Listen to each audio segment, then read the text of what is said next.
What's up guys, it's Eli here, and today we're going to be looking at some footage I took 2 weeks ago at Hincapie Spring Series #1 in Rock Hill, South Carolina at the Criterium course that they have set up. Now this is a course just made for bikes. There's no traffic, no nothing. It's basically an F1 course for bikes, which means super high speeds, a lot of good racing. This is the 1, 2, 3 field, about 90 plus riders in this race. So it was the first big race for me and my brother, who are both threes. And this was just, we didn't go into this with a lot of expectations. We wanted to race hard and we wanted to make field splits, but we really didn't know how we were going to end up. So this was super exciting, a lot of nervous energy. But before I go any further, I got to explain this whole scenario. So first I'll show you these x-rays. Um, I'm no expert, but I know those two pieces should be together. So last weekend on Saturday at the Liberty Classic Road Race in Lynchburg, Virginia, I broke my clavicle and it's actually going to need surgery here in a couple of days. But what happened was I was about 200 meters from the finish line, and um, I was under the assumption, like most road races, that the road doesn't open up until you reach that 200-meter mark. So me and my brother were set up perfectly close to the yellow line, waiting for that 200-meter mark. And there were a bunch of people to my left way before that, but I didn't realize this. So as I opened up my sprint, we were going about 38, 40 miles an hour. It was going into a descent. Um, it was a really fast finish, and as I went to my left, a few riders decided they wanted to go to the right. Riders to my left, they went to the right, and we bumped elbows, overlapped bars. I'm not really sure. I just remember going down super hard, and I'll post the video link in the description if you guys want to check that out. I'm the guy in the gold helmet flailing about on the road, and it's at the very end of the video. So if you guys want to check that out, I'll put that link in the description. But anyways, that's the first lap. If you guys have been paying attention, going into the second lap, we can see already there's some riders that have some troubles staying straight and keeping to their line. And this corner, man, I mean, this corner was tough, and I took it to the inside a couple of laps, but I realized later in the race it was much better to go to the outside.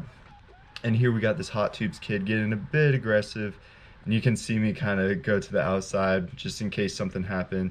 I'm like, no, I do not want to break my collarbone the first big race weekend back. I'll wait till the third weekend to do that. Anyways, we got this King rider that overlapped some wheels. We got people cussing left and right. That's part of the reason I do these commentations. Gotta keep it clean, and I could put music over videos, but you know, finding music is tough sometimes. But here we go. That was a really scary moment. These two riders, the Milligan rider to my left and the guy in the blue bibs, I think it was one of those laps of concentration on all of our parts. But it's good that I have 38 centimeter bars to kind of squeeze through that gap. Right in front of me, we got this rider, Lucas Steerwalt, in the black and blue. We actually grew up racing cyclocross together in Ohio with the Lionhearts Junior Development Program. So it was great to race with him and catch up even in the middle of the race. Just say, hey, how's it going? It's been a couple of years. Also, I got to give a shout out to my guy, CJ Burford, here in the green. This kid rode his bike across the country when he was about 10 years old, I think. So he's got some legs. He knows how to race a bike. And right here, I follow this Milligan rider's wheel for no particular reason. I think I wanted to get off the front for a bit and see if there's any photographers snapping pictures. This rider at the front doesn't want to do much work, but neither does this Milligan guy or me want to do work. So we get swallowed up. Wasn't really looking to get some separation anyways.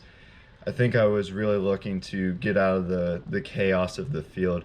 But there are some guys that do want to get away and play bikes, and I'm kind of sticking on these DC Devo guys' wheels. I'm like, yeah, I'll play bikes. Bikes sound fun. Um, so I mean, this race was really interesting because throughout the day, I thought there would be at least some field splits where the ones and twos and really strong guys would take off, but the pace was high from the start, and there wasn't really a wind factor to make it uh, make it separated. So Saturday, I'm pretty sure the whole field for the most part stayed together, but on Sunday, I heard there was a breakaway because of the wind. So you just saw there's some other people just not really sticking to their lines, and that's how these 1, 2, 3 races are going to go. There's the ones and twos that are used to bumping elbows and going into corners like this pretty tight, but then there's threes like myself that, I mean, I would say me and my brother are strong threes, and we know how to ride in a pack, but some threes just don't have that experience to bump elbows going at this speed.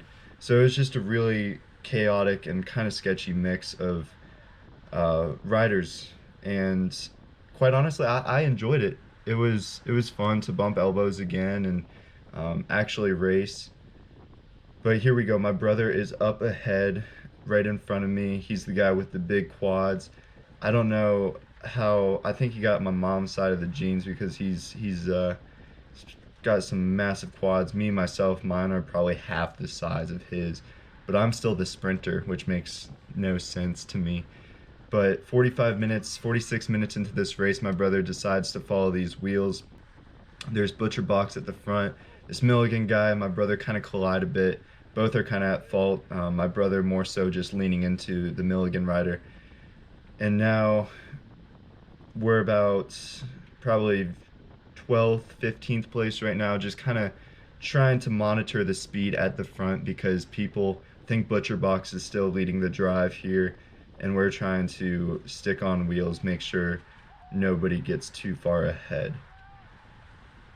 So here we are, 50 minutes into the race. This is an hour race plus I think 2 laps. So you'll see some nervous energy here, people overlapping wheels, getting close.